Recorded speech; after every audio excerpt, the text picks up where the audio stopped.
meeting to order. Roll call vote, please. Mr. Tripp, Mr. Kinzinger, Mr. Washington, Present. Mr. Olthoff, Mr. Hess, Present. Mr. Tholen, Ms. Polk, Present. Mr. Snipes, Present. Ms. Peters, Present. Mr. Ritter, Mr. Zenz, Present. Ms. Haas, Mr. Carrico, Present. Mr. Eckhoff, Present. Mr. Featherling, Present. Mr. Smith. We have a quorum. Thank you. Are there any public comments this morning? We have the minutes from the December 13th, 2018 meeting. Everybody's had a chance to read those. Do I have a motion for acceptance? Colton. Second? Ms. Hess. All those approved, say aye. Aye. Aye. Highway. Okay. Oh, did we do it or we didn't do it? I don't know. Okay. Highways, Mark. We need a motion to open the bids. Mr. Hess first, second. Mr. Featherling. All approved by aye. Aye. Those opposed? Now, Mark.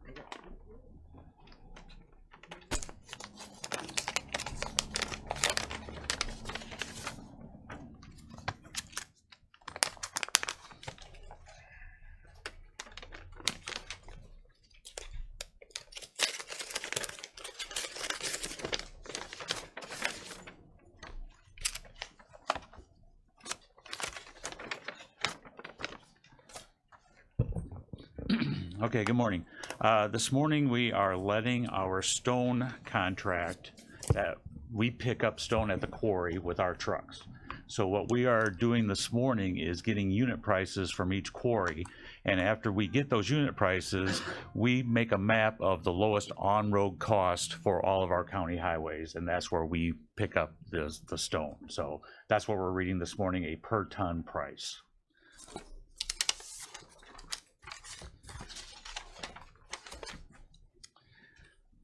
So the first proposal I have is from Prairie Materials.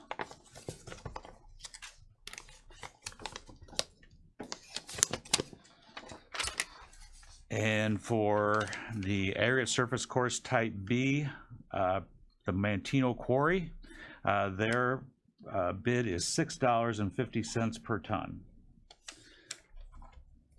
And for their seal coat aggregate, their price is $12.70 per ton.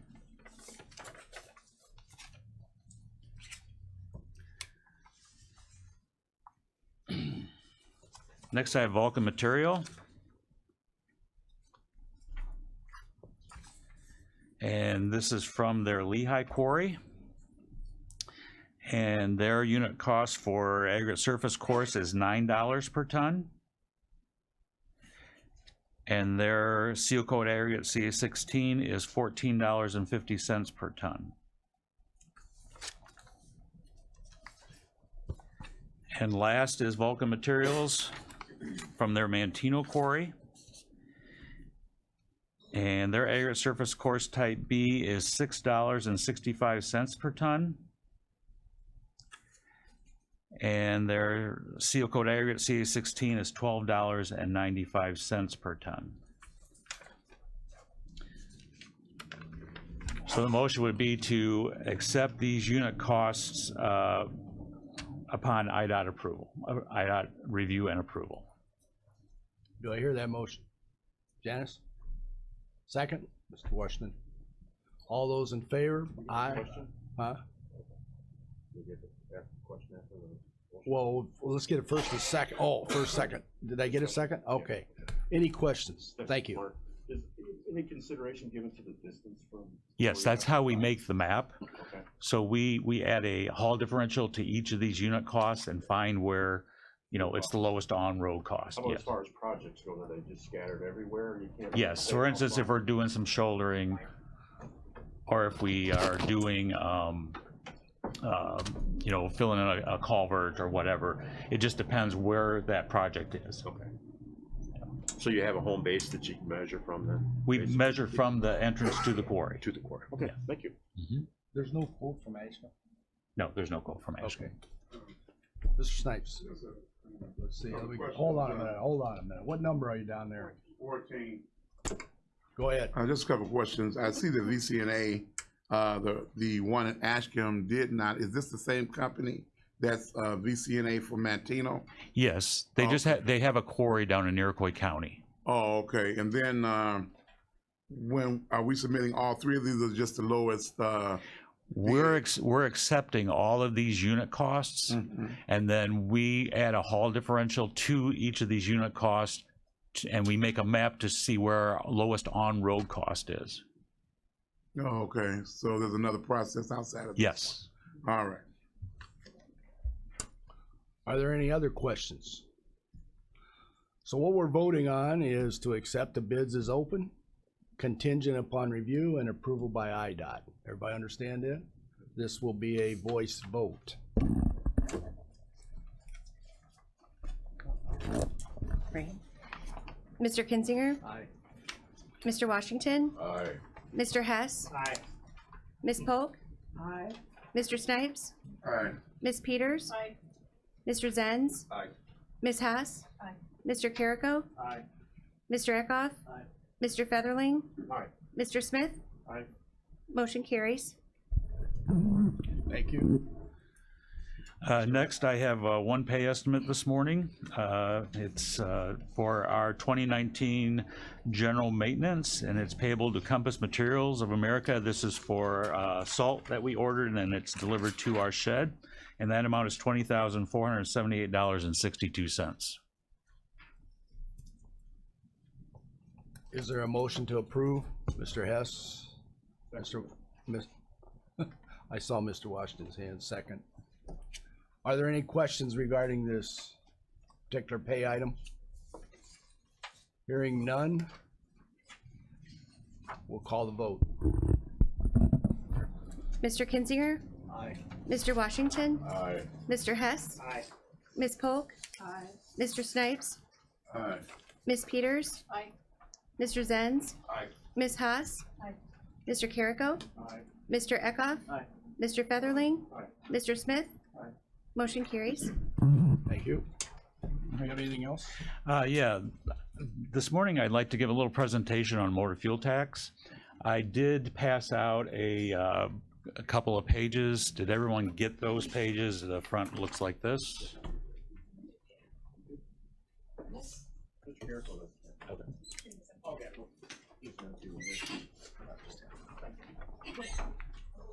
Okay. Everybody else have theirs? Okay. The County Highway Department receives motor fuel tax for maintenance and construction. And I wanted to have this little presentation because with the new administration coming in at the state level, we believe there could be a capital program or a transportation program. And I just want to inform the board here and this committee especially of how this motor fuel tax is distributed and what the needs are of the townships and the county. So the motor fuel tax is collected at the pump. Basically, it's been 19 cents a gallon since 1992, I believe. It's not a percentage of the cost. It is a per gallon tax that's collected. And then on diesel fuel, there's an additional 2.5 cents that's collected at the pump for diesel. And if you go down that chart, the local agencies do not get any part of that diesel differential. All that goes to the state, and it goes down into the state construction account. So that is taken off before it gets down to the local agencies.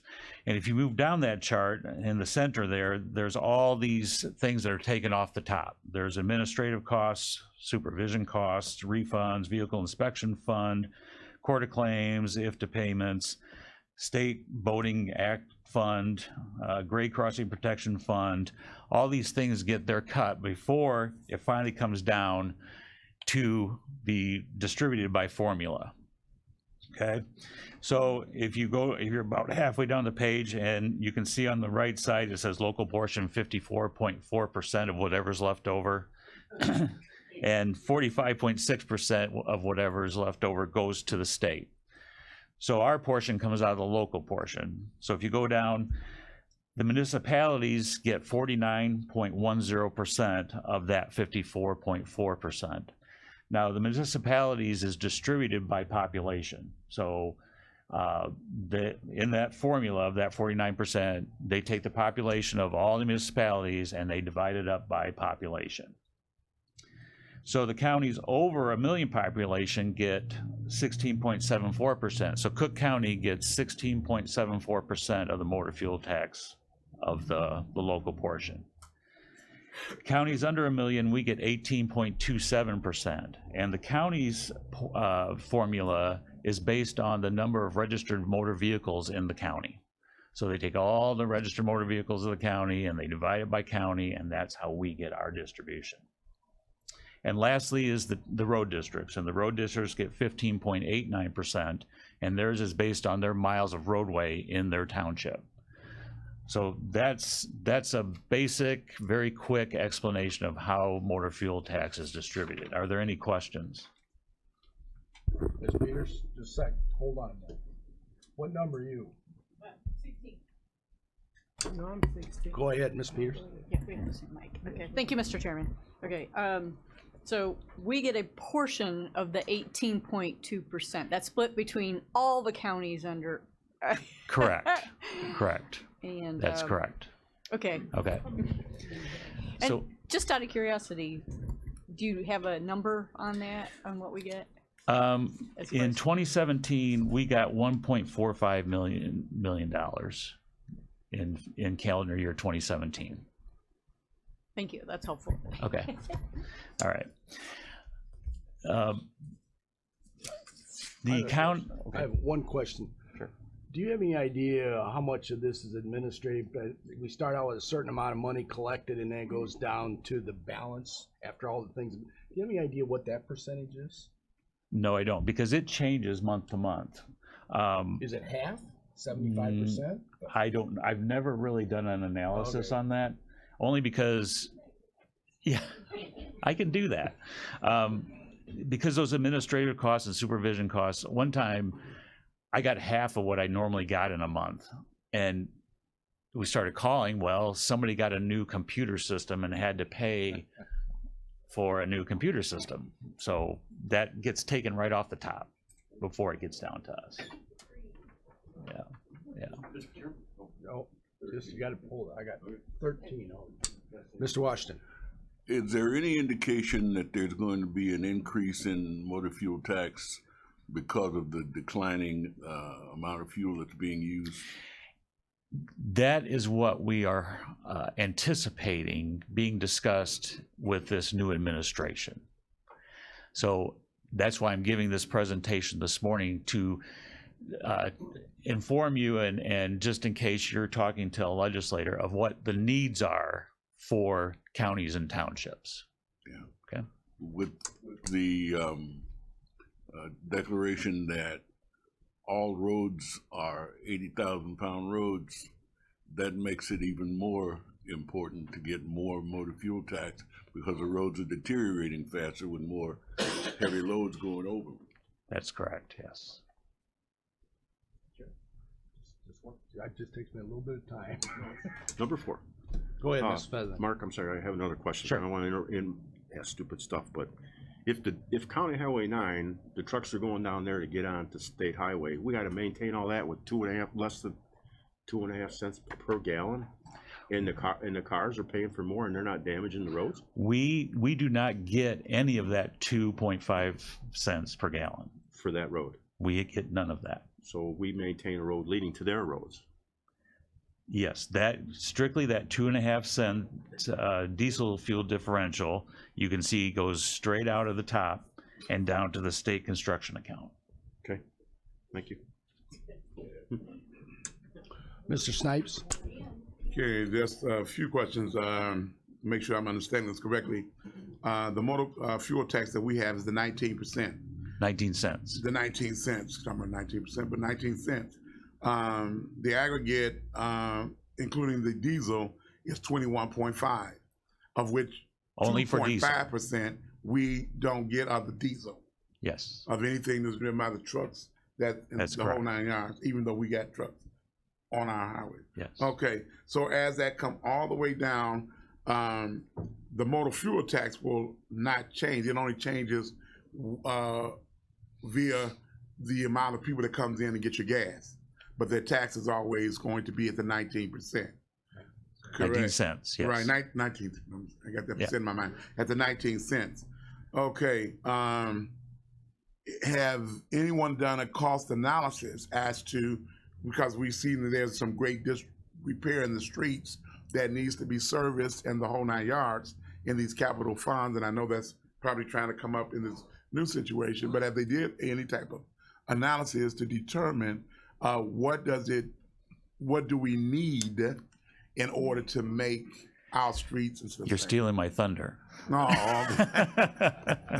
I just wanted to give a basic rundown of how motor fuel tax is. So if we go to the next page, okay, we all know that, as we've been discussing here, that the roads are in poor shape. I mean, we're behind. All we can do is maintain what we have. We have not done a major reconstruction project probably since we did 2nd Street to Moments, because we just do not have the cash flow or the revenue to do it. I can think back probably 20 years ago when it was still 19 cents a gallon that we were getting, when a mile of oil and chip cost $3,500 a mile. Today it's $13,000 a mile. I can think back in the 90s when hot mix asphalt was $36 a ton. Today it's $95 a ton. And all the costs are escalating. Labor, materials, equipment, everything is escalating, but we've stayed at this 19 cents. Now, fuel consumption probably peaked in 2000, I was going to say 5, 7, 8 in there, but consumption's been going down because people get better gas mileage, there's electric vehicles, people are taking mass transit, which is fine, but that means that our 19 cents or our revenue is also going down with consumption.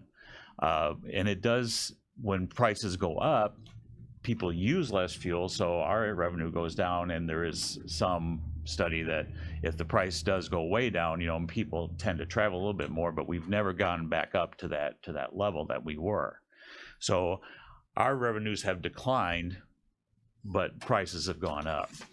So the Illinois Association of County Engineers has been doing studies for many years. We send in what we pay for major items like asphalt, stone, oil and chip, construction, and they've been compiling all this data, and they've done the analysis, and have come up with basically what we think that we need. So what we're saying is we need $650 million in new annual revenue through this existing formula. Now, if you see on the next page there, I think the page that says IACE on the top, this would be in addition to what we're getting today. So that would be in our monthly allotments to maintain the system that we have.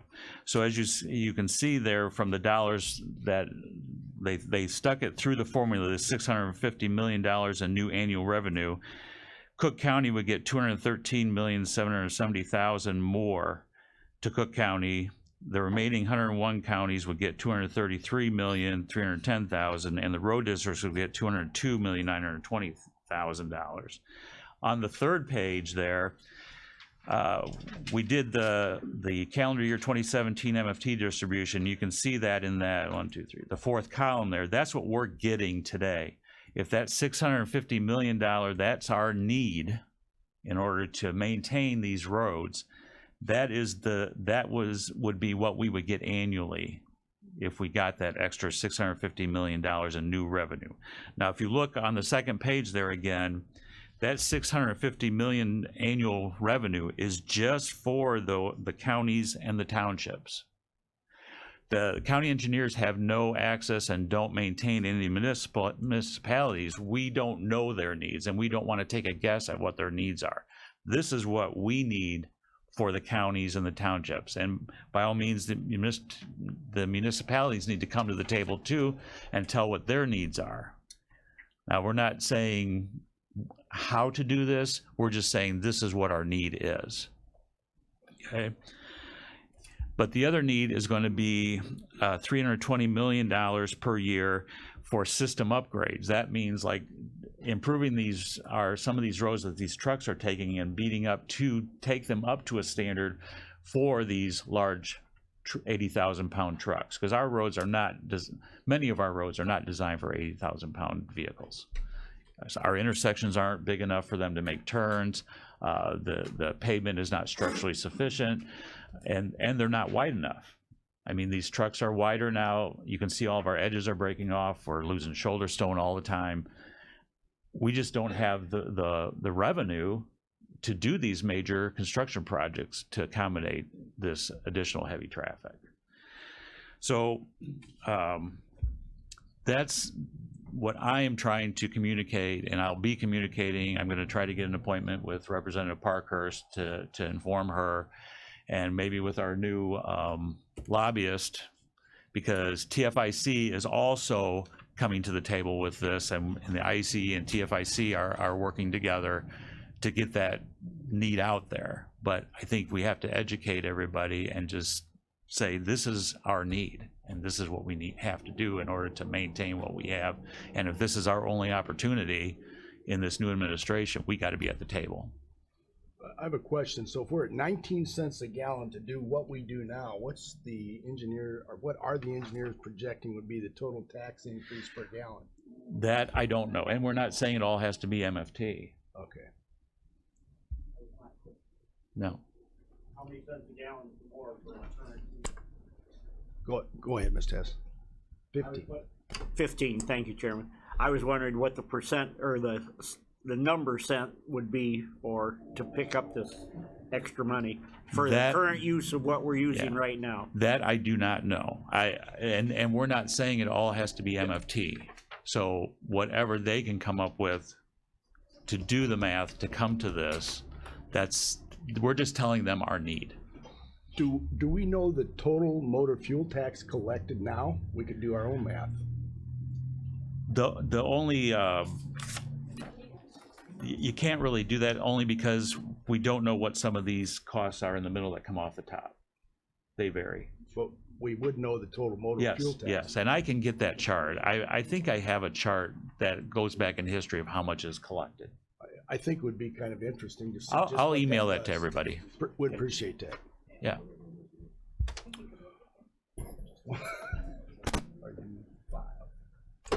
Mr. Smith, go ahead. I'm not a mathematician, Mark, but logic tells me if I'm looking at 1.4 at 19 cents a gallon, and I want to increase it to 3.1, 3 times. yeah, that's 59 cents a gallon increase over the 19 cents. Yeah. Yeah, That's why I'm saying, I don't know that all this has to be motor fuel tax. Logic says it's Bonds. going to be. Yeah, I won't vote Great. for it. good vote. Yeah, just hold. Ms. Peters. Thank you, Mr. Chairman. I guess you're bringing this up because of the rumor that our new governor wants to raise the fuel tax by 30 cents to cover pensions. And what we want to kind of tell him is, no, we need it for our roads, correct? We Is that need the- transportation Is that funds. the elephant in the room? Okay. Well put. And we do not get any of the money for when you go and you buy your license plates. I mean, none of that revenue comes to the locals. That the state, IDOT does get a share of that, but we don't.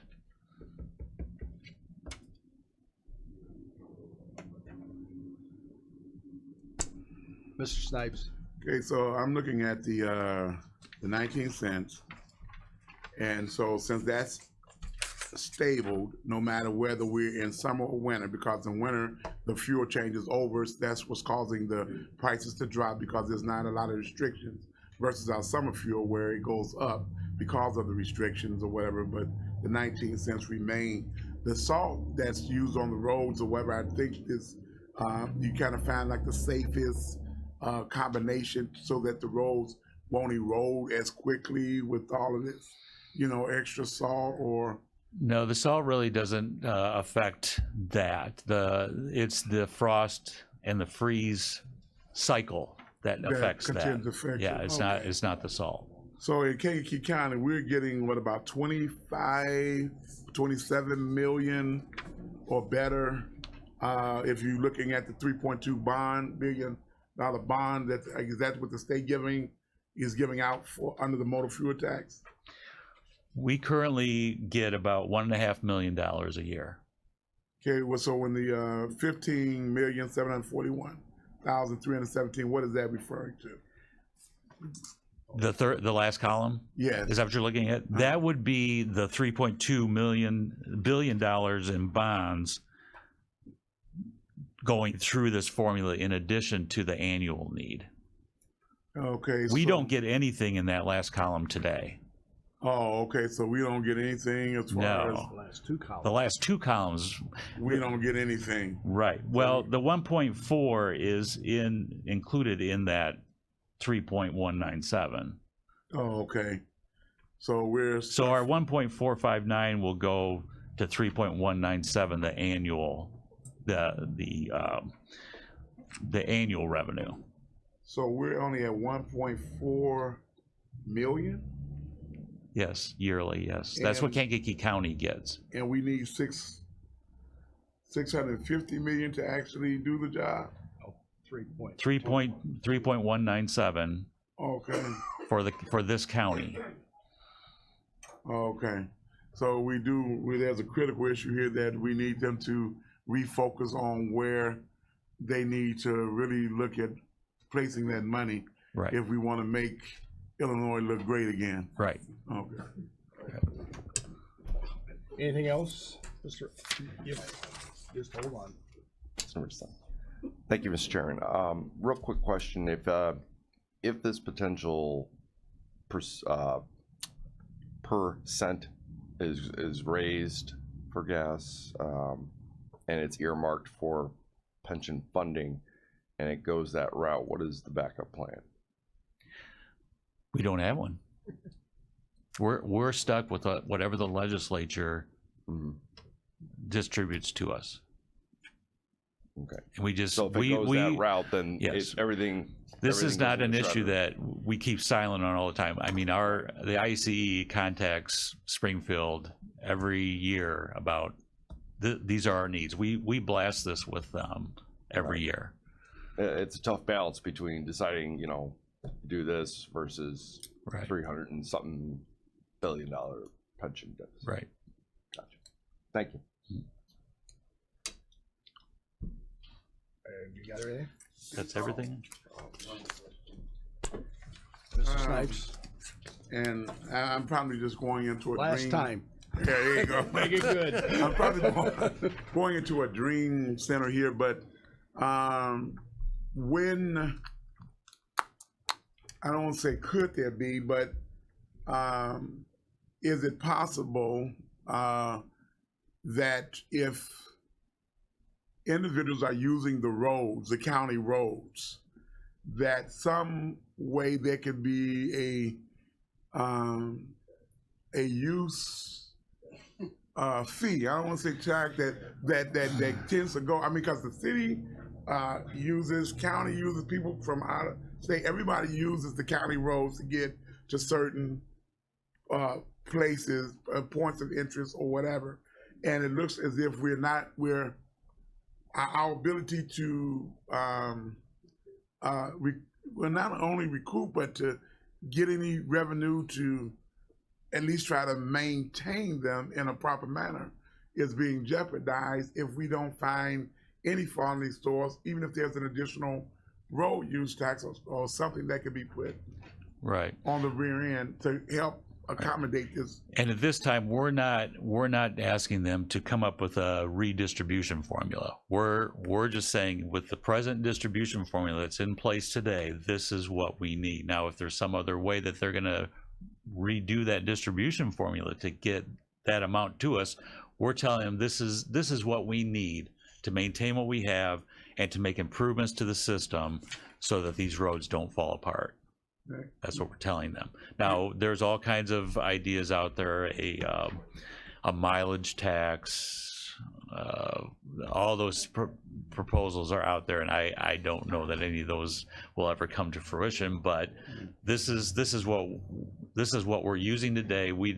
I don't know what would change if they did come up with a redistribution formula. The thing I see is a disparity that exists because basically I know Chicago makes up about, close to about 2.9, 3 million, I think 3 million people.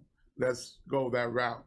And the rest of the county, because Illinois is about 11 million or wherever, it looks like they get a great proportion even above that, because I think at some point, if you was to equally distribute this, at least 2/3 should be going to the remaining 101 counties versus the one county getting, I mean, from the numbers, it looks kind of disproportionate, unfair, or that, say it in a euphemism way, that disparity exists because everyone else is the 101 is getting so much less than Chicago. Not that I'm mad at Chicago for getting what they get, but the pool for the 101 counties is so close to Chicago, it just doesn't make sense.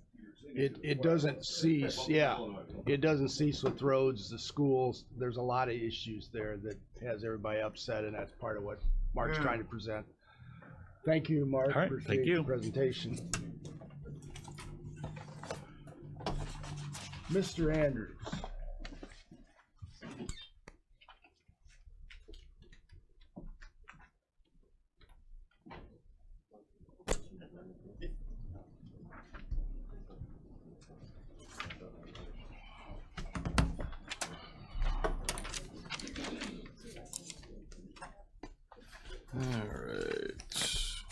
All right, good morning, everyone.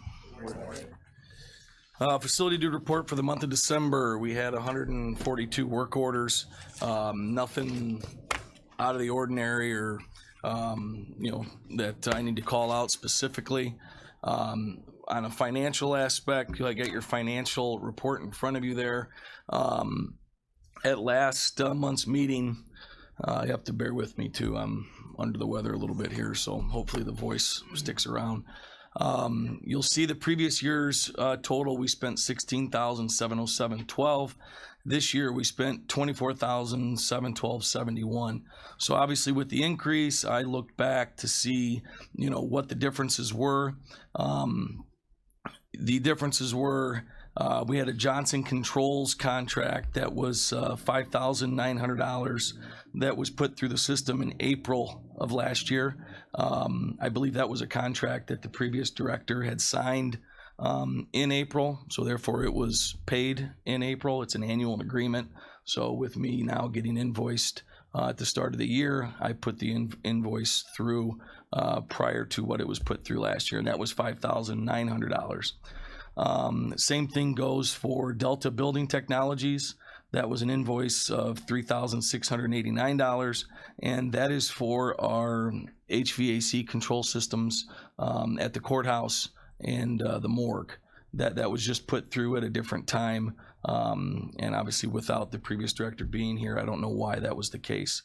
So that was $6,789. That was roughly $10,000 of expenses right there that just hit at a different time this year as opposed to last year. Some other expenses I'll call out, for discussion. There was a large expense under the courthouse. You'll see under miscellaneous there, $2,273.74. That was for courthouse air conditioning repair that this committee was aware of and we discussed at a meeting a couple months ago. Oh, that's about it. Are there any questions on the financial report?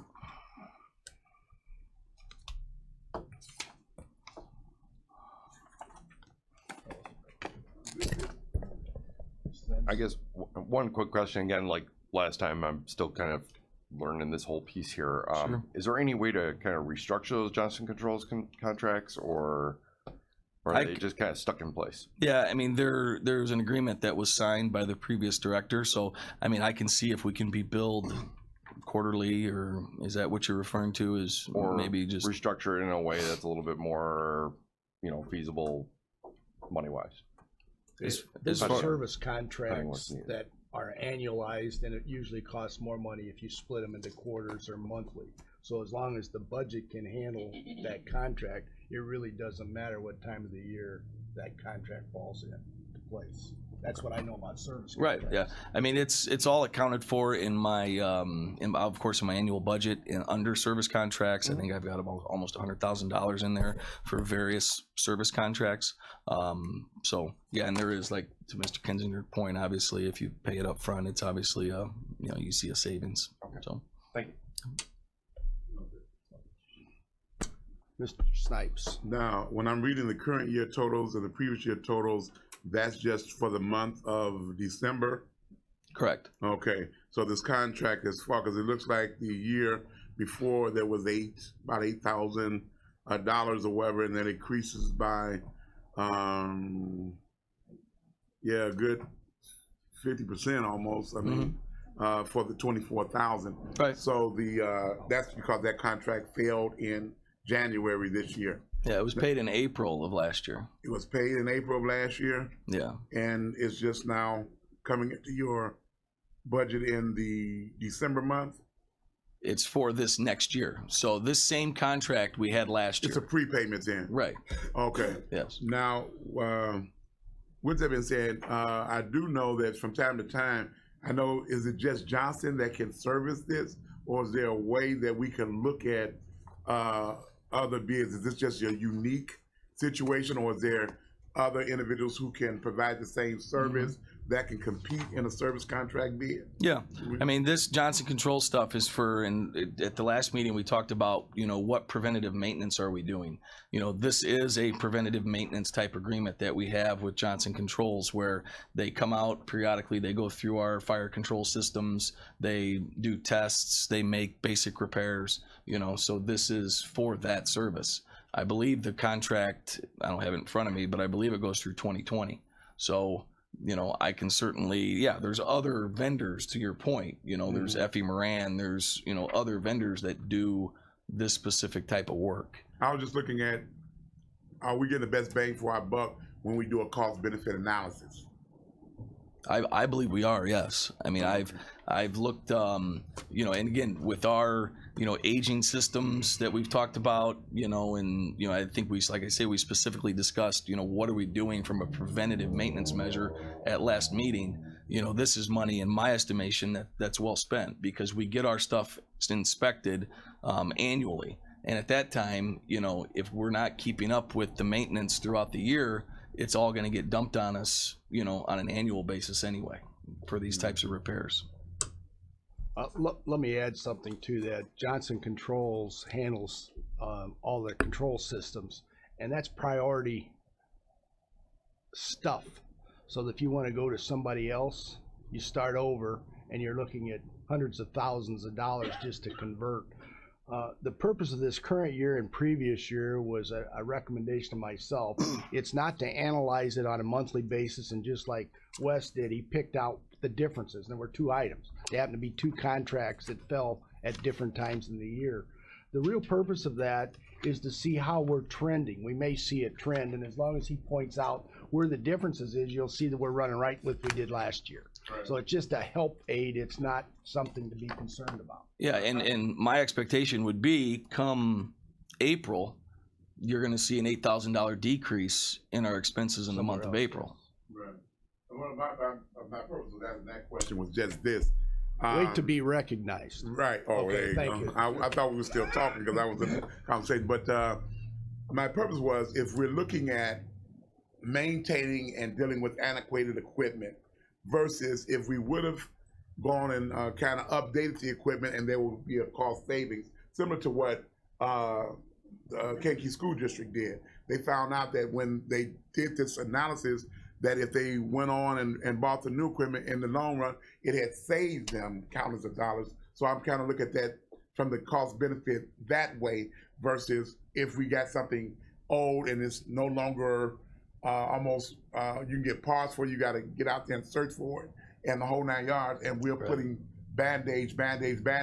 Is it costing us more to do this, even though we, you know, we have the service? Sometimes you can eliminate it because of the warranties and everything else. And so that's the kind of cost benefit analysis I was looking for. Well, I'm glad I've got your attention on that, because I've got a whole list here of old antiquated stuff that I'm going to talk about coming up in my building report. So. Any other questions on the financial report? All right. Then moving forward into our building report, we'll start here at 189. If any of you have been down to the first floor in the assessor's area, you'll see that we completed the knee wall, that I call it, just a small wall that we installed there. There was an issue with folks just walking into the assessor's office. You know, there's a public access area there, but, you know, I believe, and Anita believes, that, you know, we don't want folks just walking into the assessor's office. I think that's just a courtesy that, you know, he should have some sort of privacy in his own office. So we put up just a small little wall there and a gate that swings. It doesn't lock. The hope would be that, you know, the general public understands that they can't just go walking back in there. If they're there to see Eric, they can let some of the staff know, have a seat, and then Eric will come get them, which is, again, customary, I think, in most any business environment. So that was completed by our staff. We framed it, we drywalled it, we painted it, we trimmed it out, and I want to say probably had $100 of expense in the whole thing. So if you rode the elevator coming up here today, you'll see that the paperwork in the elevator says that the inspection is expired. The paperwork is expired, but it's been inspected. The paperwork was sent to the fire marshal. I waited 2 weeks. I didn't hear anything. I called the fire marshal. They never got the paperwork. So I faxed it on Monday of this week. Hopefully they process it. As soon as they do, I'll pay the fee online. They'll issue the certificate. So I know sometimes when I get in elevators, there's nothing else to look at besides that inspection form. So if anybody has seen that, I wanted to let you know. I had Precision Controls out last week. Precision Controls is what I use for our HVAC systems for this building, the basement of the courthouse, the annex, and the old jail. That's all on Precision Controls. Precision Controls system that I'm using is probably 8 to 9 years old, to your point. And in that 8 to 9 years time, we've done nothing. There's been no upgrades to the system. It is an old software system that I'm using. And if you're familiar with software systems, there's a whole myriad of issues when you're using software that's that old.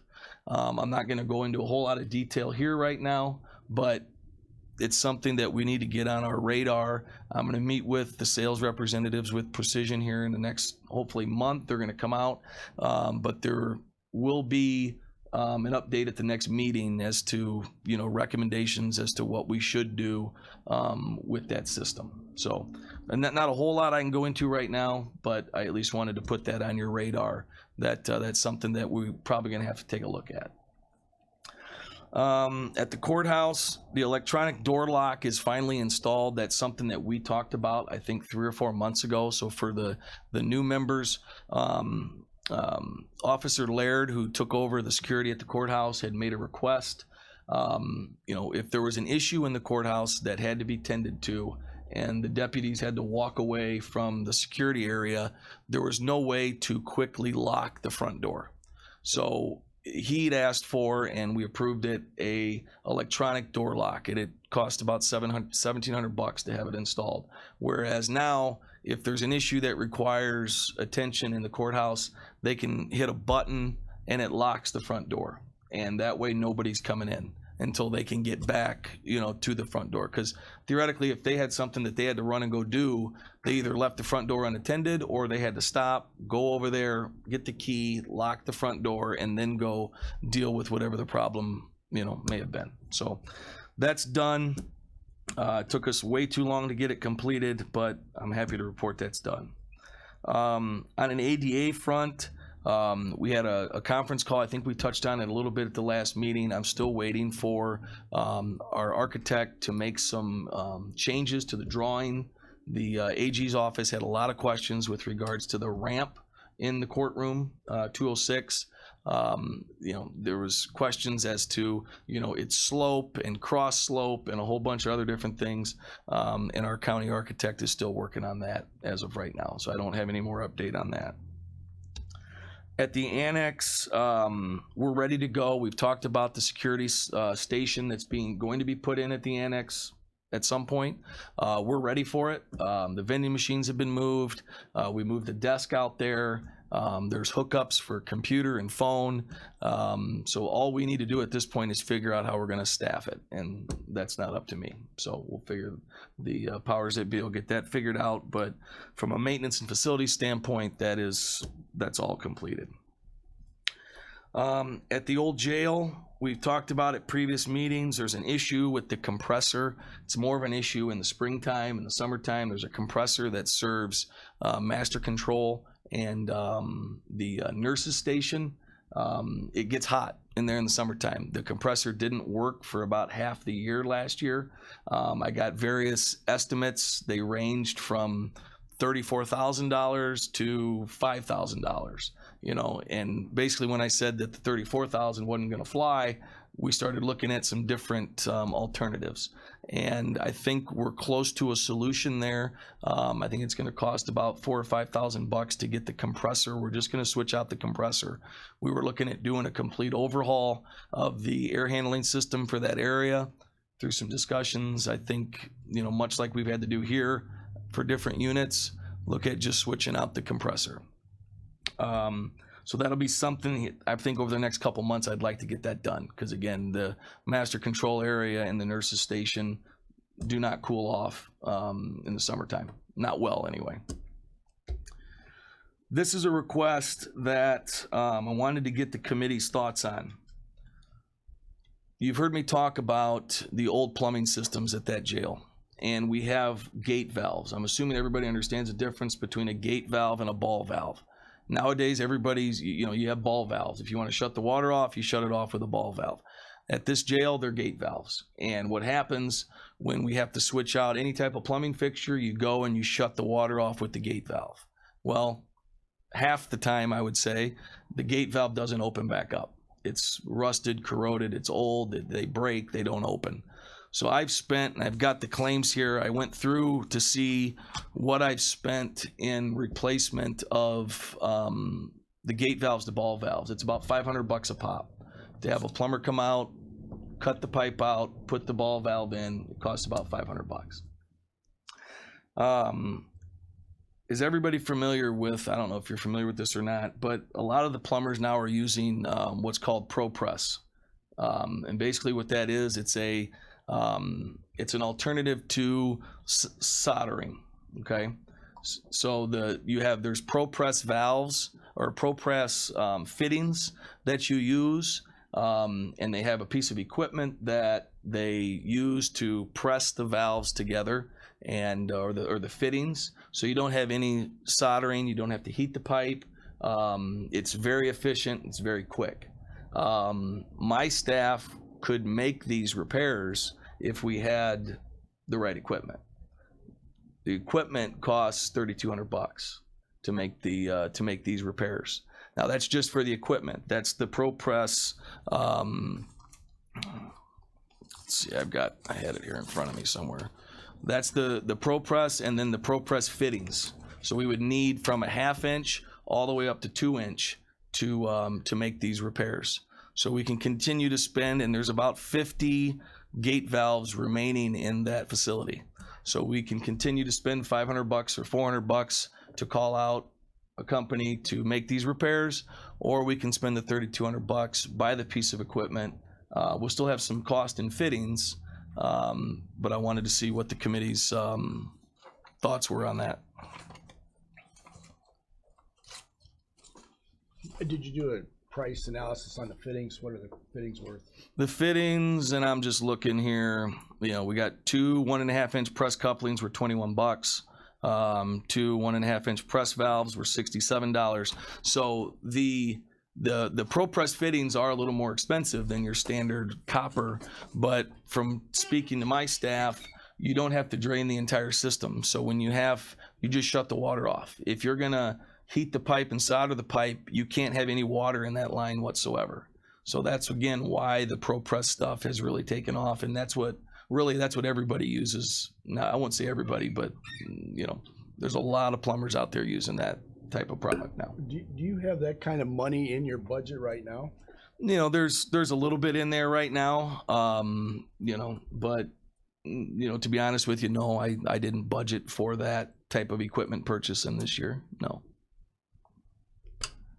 Mr. S. Thank you, Chairman. It's not on the agenda, so I would like to make a motion that we move this to finance, put this presentation to finance, Okay.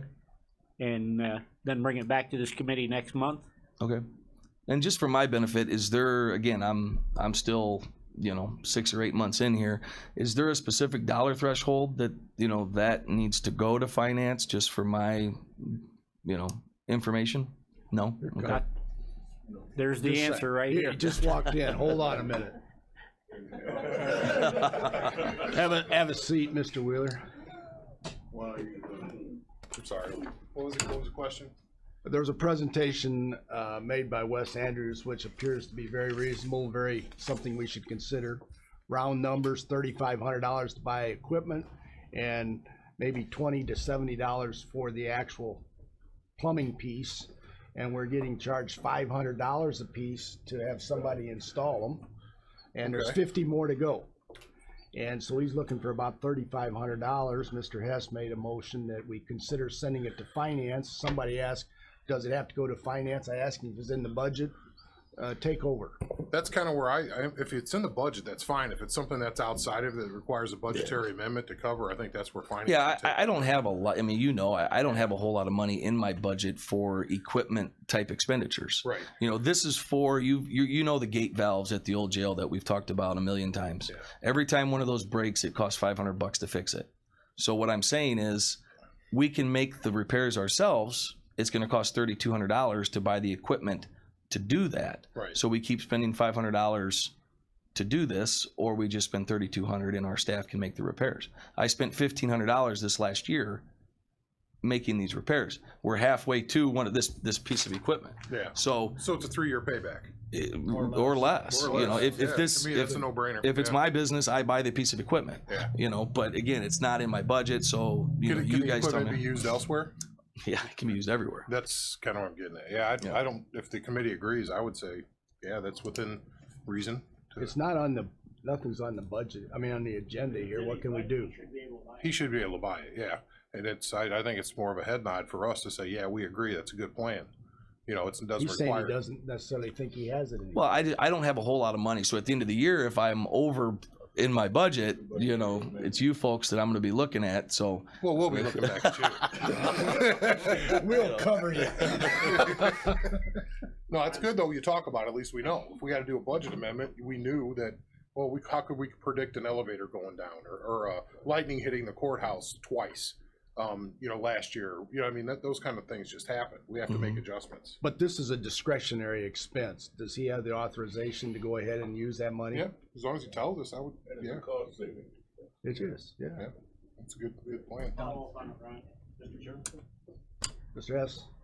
What you're gonna save, basically, I mean, you're still gonna have to buy your ball valve, you're gonna have to buy your fittings and everything. You're gonna save the labor. which is significant. Yeah, because we pay the prevailing wage for a plumber compared to the price of one of your employees. It should be getting more, but On this one is $407.75. yeah. So I think it's a no-brainer myself. Mr. Featherling?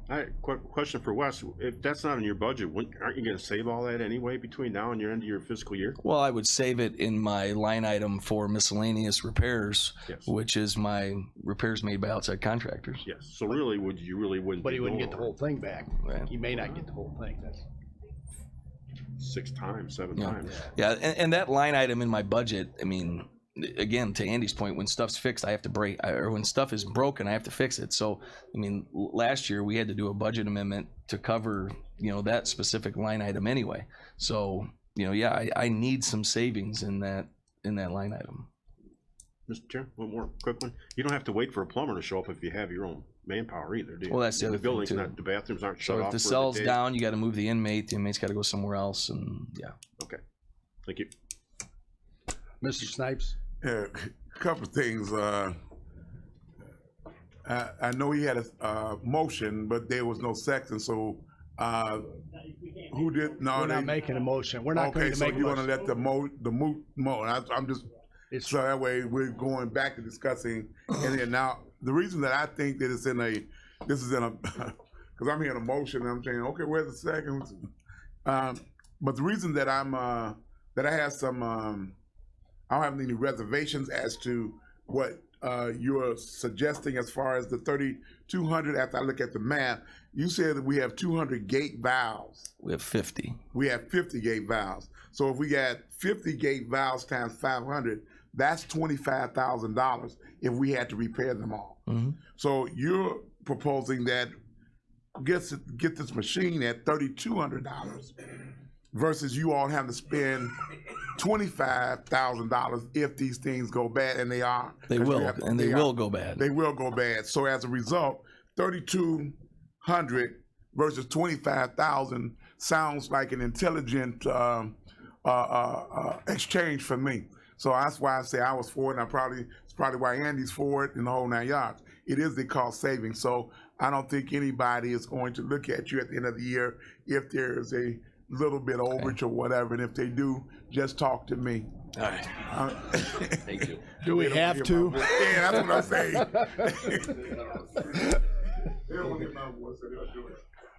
Anything else? Yeah, we'll just move out to Jerome Combs. We actually got quite a bit going on out there right now, and I'll just, go over a few things here. There's been a lot of discussion over the last, several months about showers out at Jerome Combs. Right now we use shower curtains, okay?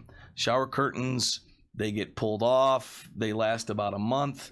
The shower curtains hang up with Velcro tabs. So between shower curtains and tabs, if you figure you do a shower curtain change once a month, you're spending, where's my notes here? You're spending once a month, it's $240 a year you're spending in shower curtains for one stall, okay? So Chad Kalatwinzu and I have been looking for alternatives to this. It's been a major issue, and I found a vendor that manufactures doors, shower doors for correctional facilities. It's an actual correctional facility door, so it's about that high. They're $500 a piece. I don't know where this is going to go. There's a lot of discussion that needs to happen, I'm sure, between maybe Sheriff Downey and Chairman Wheeler as to what we're going to do with this. But I at least wanted to let the committee know that this is something that I've been working on, is again a cost-effective solution to the monies that we're spending on shower curtains in all the showers out there. Are there any questions on that? How many stalls? The proposal was that we start with the 8 stalls in I believe it was C dorm, and I don't have the number off of my head as to how many there are in the whole place. I'd have to get that, but we were going to start initially with just 8 to see it, what the product, if we liked the product, how well it worked. So 8 to start. Mr. Snipes. So, when you put up these particular stalls, their right to privacy, is still secured as far as that's concerned. Yeah, and that's something that I would leave up to the corrections staff to determine, you know. Right, what that. it is as Right. far as that's concerned. Then also, if I'm hearing you right, you say it's about $240 a year that we spend per stall, correct? Correct. So if we put this in, a little bit over 2 years, it's paid for itself, Yes. and then it's a savings to the county. Yes. Sounds like a good idea to me. If it works. If it works, that's why he's doing I it think you pilot. should try a Right. couple of them and see how well it works before you go gung ho. Right, that's what I said. He says only asks for 8, I believe. Yes. 13? 8. What number are you, Mr. Washington? Oh, you Mr. Washington, what number are you? 8? Or 13. 13. Mr. Washington, you have the floor. The one thing that I want to specifically address is the kind of screws and hinges and things that are going to be used to mount the door. Because of the continuous ongoing use of those doors, that those screws and hinges and things have to be made as impervious as possible to water, to the use of the water. A lot of times they can give you a bid, but they're not giving you a bid on the proper equipment. They're giving you a bid with lower quality equipment to be used to install those doors, and without that, Right. you got nothing. Right. And what I've done, you know, to your point is, again, this is not a kitchen type door. This isn't a residential door. I mean, this is a door hardware fittings that have been manufactured to the specifications for correctional use. So. Ms. Peters? You should ask them for references, find out who's been using it, how long they've been using it, how long the door's at. I think it's more checking into their references and how the product's working somewhere else. I've got testimonials that I've read. I haven't gone so far as to actually contact those facilities, but, you know, I have done some extensive reading on, you know, the other facilities that have used them. So. Wes, I might make a recommendation when you're talking about this small of money to just, if it's in your budget, buy a couple of them and put them in the worst location and then come back and make a recommendation. Okay. Yeah, I just wanted to let everybody know, you know, what I do up in the office, you know. Appreciate okay. the knowledge, but just move forward. All right. Go on. I'm moving. Okay. Couple other things that we can talk about. I've got a meeting coming up next week with a company that manufactures shower controllers. They're electronic shower controllers. We've got them. We have shower controllers out there right now, and basically what they are, you push a button, the shower comes on, and you can just keep pushing and pushing and pushing and pushing as much as you want. Our water usage is way up. We use a lot of water out there. So this is something that I'm going to meet with this particular company next week together with Chad, and I'll have more information on that at the next meeting. So that's it. Thank you. I appreciate it. Check that one out. That makes sense too. Okay. Anybody have any other comments for Mr. Andrews? Not you. Go ahead. In your quest with the shower heads, I know there's things that you can put in your house that's like water savers, shower heads or whatever, but we also have to make sure that they're designed for construction and the eco-friendly. Is there any eco-friendly type of things that we can use that we can probably get the federal government or somewhat state because of this eco-friendly money that they get out there that we can tap into? I can look into that. I'm not sure. But to your point, as far as eco-friendly goes, I got ComEd coming out January 24th, and we're going to do a facility assessment of every building that we have. So we're going to go through every building, and they're going to tell us what we need to do, and then I'm going to ask them, you know. Do they have the money and what's the favorite thing? Yeah. Help. Right. Mr. Andrews? Thank you. Yesterday, the sheriff had some glowing and flattering words for Wes, and I'd like to say to tell this committee that you know, we talk on a daily basis. It's absolutely wonderful to have him right next door. When he needs to talk to me, he comes over, vice versa, and he's cutting through all day. We communicate on a lot of different issues, and There's a kid say you're killing it, and I appreciate the work that you're doing because we had a good maintenance director before, and we haven't seen a drop off in competency at all. And things I think are working pretty well. Yep, I had big shoes to fill. He did a nice job, so thank you. Thank you. That completes the buildings. We're now looking for old business. Any old business? Any new business? More of a question, does the committee want to hear about any, I was at a meeting just while I was late with a few of the mayors, administrators about the CSL corridor on the roads. Does anybody want to hear anything about that, or do you want to wait till another meeting? Yeah, you have the floor. They're expanding, we're fixing the roads, that's it. No, but Thank you. Thank you, Andy. Yeah, it was that, for the interest of time. But I will say that what we're looking at on the first phase is the enterprise zone gave $25,000. We hold the money for the enterprise zone in one of our online accounts. We approve that, obviously, expenditure, even though it's a pass-through. That's going towards the planning of that corridor, Armor Road, basically from Mooney Drive over to the I-57 overpass, maybe even further, because that's a growth area for residential for Bradley. And then to start with, the north interchange, on Route 50 all the way down to North Street, because that's the corridor that needs to be redeveloped to handle the traffic for CSL, both current and future. So Hitchcock Design Group is doing that, and the first step is they are building their parking lots, their new parking lots and new entrance to be completed in 19. So I mean, this is fast tracking for CSL. So we have to be able to handle. They're also building a multi-use path for their along Route 50, walking trails, bikes, all that kind of stuff. So the beautification of that corridor is in our hands. So what are the types of the look and the feel of that corridor for now to attract the types of the chemists and the really good jobs that are existing in that facility? They've got to recruit those people to the area and obviously utilize the people here who will be wanting to work there.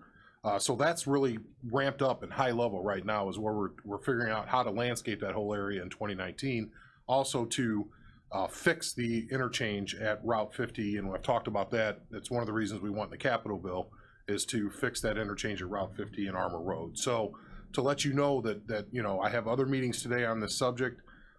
Everybody seems aligned that's in the development community and the mayors and everything, that's our first priority, is to make sure that we can get workers in and out of that facility, and that as they get done with this parking lot and all of their upgrades to their facility before they start building all the new massive buildings, that we can get people in and out of there, and it looks like the type of place that people want to go work.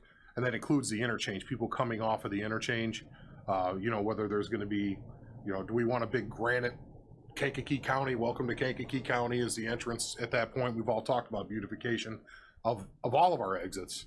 This may be one to start at. So just to give you an update, it's not like we're sitting on anything. We can't, because we're still 2 steps behind CSL because they're running, because they're doing this. So if you have a question, yeah. With all that construction and all that heavy traffic that's been going down 50, obviously it's going to be deteriorating Route 50 a lot quicker, especially with those heavy loads. Is there any plan going forward with maintaining that road as far as integrity through the construction? Part of this planning process is things like widening Route 50 with turn lanes, and putting islands in the middle so people don't have to run across the road to go from CSL to lunch at where they may eat across the street. If they're putting in these walking and multi-use paths, for people to do the same, so it encompasses just what you're saying. That is a state route, so that would be state money. So that's what a capital bill is for. Right. That's so you know this, but you can't. We're in that phase of just putting the engineering on the corner by Denny's there is already done. That's already in drawings, and they're updating transportation numbers and things like that to submit. We kind of got a number on what that is. We don't have a number on what the widening of Route 50 would be, but that house we're going to ask to be put in the capital bill as well. Okay. So awesome. Thank you. Yep. Mr. Snipes. And just in addition to the CSL, we thank for Nucor and some of the others, but I'm not going to be prophetic, but I'm going to step out and say this: because the Bears have won the NFC, your summer traffic, when that happens, is going to be escalated because because they went as far as they did and no one expected them to do what they had done, and then the team kind of looks good for next year. You can almost bet your bottom dollar Kankakee is going to have a lot of traffic even in the summertime, in addition to all the other stuff that we got. So it's looking good for Kankakee. So in closing, I would welcome, take a new look at Kankakee. I mean, welcome to Kankakee County. Are there any other ideas or thoughts you want to bring up? Mr. Hess? Make a motion to adjourn. Second? All in favor? Aye. I got one more question.